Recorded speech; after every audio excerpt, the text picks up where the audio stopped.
Hey guys, Pastor Ben here with another review and reflection. Today I want to talk about Expository Preaching, written by David Strain. If you followed my channel, you'll kind of recognize the look of this book. I did another review of one of the earlier volumes in this series. This is part of the Blessings of the Faith series, which is put out by P&R. They've been publishing these over the last couple of years. There's one on prayer by Guy Richards. There's one on covenantal baptism, infant baptism, by Jason Halopoulos. I've read both of those. Those were excellent books. There's this one by David Strain on expository preaching, and there's a new one. This is the latest in the series by Jonathan Master on Reformed worship. I haven't read that one yet. I'm hoping to get my hands on it, and I'll do a review once I've read it. But this is really designed to be sort of short, accessible, pastoral introductions to different aspects of Reformed theology and practice. So the idea is with this series, you would kind of have something that you could hand out in a new members class, or if you're discipling someone who's maybe coming to, a PCA or an OPC or an ARP church, something like that, and they're wanting to kind of get a handle on, well, why do you do preaching the way that you do, or what do you believe about the sacraments or worship or prayer, and it's going to give a really good just overview and introduction to that. So these are very much pastoral books. They're all very short, very small. You can read them in, one or two sittings if you wanted to, or take a little bit more time. And this book very much follows that format. So one of the things I like about this series, and this book is a good example of that, is it has about 4 chapters, just kind of walking through some basic things. What is the Bible? Why expositional preaching? Expositional preaching in the ministry of the church, and then getting the most out of expository preaching or expositional preaching. But then what it has at the end, and all of the books in this series have this, is a final section that is just a bunch of, I just dropped my remote. It's a bunch of just questions and answers. So they're dealing with questions that people ask. And this is where I think you can really see these books are written by pastors, because you can tell they're trying to address questions that they often get from people who are newer to some of these things. And that's a really valuable part, just kind of ask a question, page or two answer, and it's just 30 pages packed with that. So that's kind of the structure and format of the book and of the series of a whole. This book, as I said, follows that same format and is another very valuable contribution to the series. For whatever reason, this volume didn't grab me quite as much as the other two that I've read, Guy Richards' book on persistent prayer and Jason Halopoulos' book on covenantal baptism. Both of those were really excellent. I mean, I've 5 stars for what they're trying to do. Just be a quick, thoughtful introduction. This was like a solid 4-star book for me, and I'm not quite sure why that is. Maybe it was just the style, but maybe not quite as good, but still really excellent. I don't really have any critiques, so it's just kind of a feeling, but I did notice a couple of people making similar comments in reviews as well. So, but still very, very valuable. And what he's trying to do is to introduce people to the idea and the theology behind expository preaching. And what he has in mind there is really, to kind of use some of our lingo, consecutive expository preaching, lectio continuo kind of thing, where a preacher will take a book of the Bible and go passage by passage, verse by verse, word by word, and unpack what does that mean. And so he does a good job of, first off, rooting that in our theology of Scripture, because that's really where this comes from. The idea that when we look at what the Bible is, how the Bible presents itself, the authority it gives to itself, the sufficiency it ascribes to itself, the fact that every word, every jot and tittle is important and is pointing us to Christ and is necessary for the life of the believer. It's really out of that theology of the Bible that we develop this idea, well, that's how we should teach and preach the Bible. It should be digging into particular books, particular passages, but then connecting that to the whole. And so he does a very good job of kind of, again, giving a theological framework for that, and then unpacking what that does and doesn't mean. That's also important because expository preaching is something that you can use that phrase and different people have different ideas. I've sat under some preachers who would have described themselves as being expository preachers. What they basically would do is kind of give you a running commentary on the text. So it was kind of like having a study Bible where you read a verse, they give you something about, the context or, some other connection, and then you go to the next verse and you do it, and you learn helpful, interesting things. But there's a couple of things that happen. Number one, the longer you sit under that preaching, the more you kind of know what to expect. And if you're familiar with the word of the Bible, then you're basically just trying to kind of collect new factoids about Scripture. And the more you learn, the less you're going to get. And so it kind of flattens out at a certain point. I think for people who are, that maybe they've been Christians, but they haven't really learned a lot about Scripture, that kind of preaching can be helpful to build them up a little bit, because it helps them to just understand the text of the Bible, but it doesn't help those who know more. And an even bigger problem, I would say, is it keeps it at the level of kind of intellectual information rather than aiming for transformation. I think this is one of the distinctions between preaching and teaching. Teaching is about communicating information primarily. Not that there isn't, inspiration and transformation that should happen in good teaching, but it's primarily concerned with communicating information to someone. Preaching is something different. It's about the formation of the person, not just getting information into the person. And therefore, there's a dynamism, a directness, a personal nature to this that is inescapable in good preaching.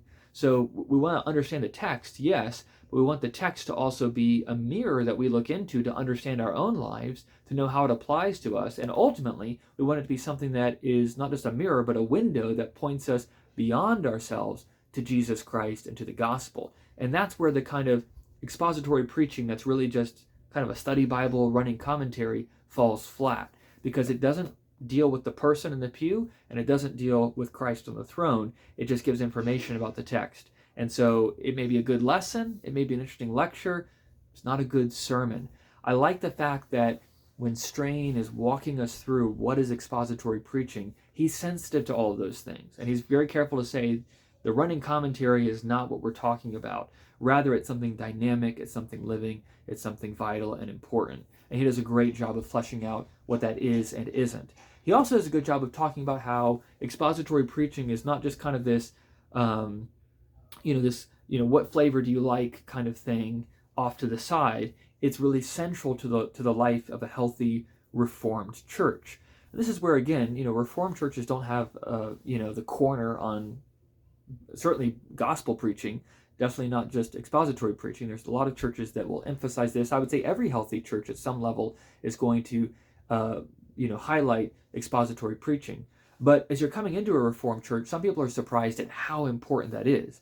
Because in our theology, in our ecclesiology, in our understanding of things, expository preaching is very much central. And he fleshes out in, I think it's chapter 3, expositional preaching in the ministry of the church. He fleshes out 3 ways in which expository preaching is central. He says, first, it's central in terms of our worship. So when you come to a Reformed worship service, you will see that the sermon is a big deal. In our church, for example, our worship services are about an hour and a half, and usually somewhere between, I aim for 35 to 40. If I'm honest, I'm usually hitting 40 to 45, and sometimes it creeps up to 50. I actually want to kind of bring that down a little bit, and 35, anything that's between 35 and 45, I'm okay with. I'm happiest when it's between 35 and 40 minutes. But even, you can tell there's somewhere between, a third and a half of the worship service is preaching. And a lot of the rest of the worship service too is scripture. We have a lot of scripture in our service, and we're not unusual. That's very typical in a Reformed church. The word is central, and the preaching of the word is central. Now, one thing that I would maybe put a different emphasis or accent on than Strain does, he talks about how, in some churches, the sacraments are really central, right? If you talk to a Lutheran pastor or an Anglican pastor or something like that, they'll highlight the centrality of the sacrament, right? That there's the Eucharist is what we build toward. That's the high point. And you'll sometimes get people that will play this off as a contrast. Well, they'll say, well, in lower church or Reformed Protestant churches, the pulpit is the high point. And then in these more liturgical churches, the sacrament is the high point. And to some extent, Strain kind of follows that and sort of says, yeah, we emphasize the word, They emphasize the sacrament. He does talk about how the word and sacrament are inseparable, how you can't have the sacrament without the word, and so there's a certain priority to the word. I agree with that.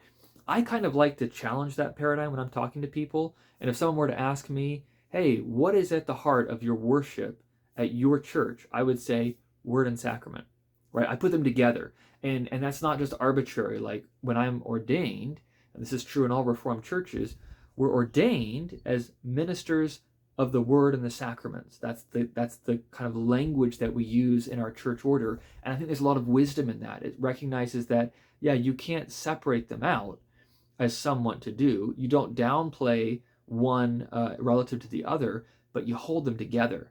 And that's where I think some of the high church traditions that think they're putting a big emphasis on the sacraments can actually undermine the sacraments because they're devaluing the word. And in the same way on the other side, some churches that put a big emphasis on the word will think, oh, well, that means we can downplay the sacraments. We won't celebrate it so often, or we'll kind of, gut our theology of the sacraments, so it's just a remembrance.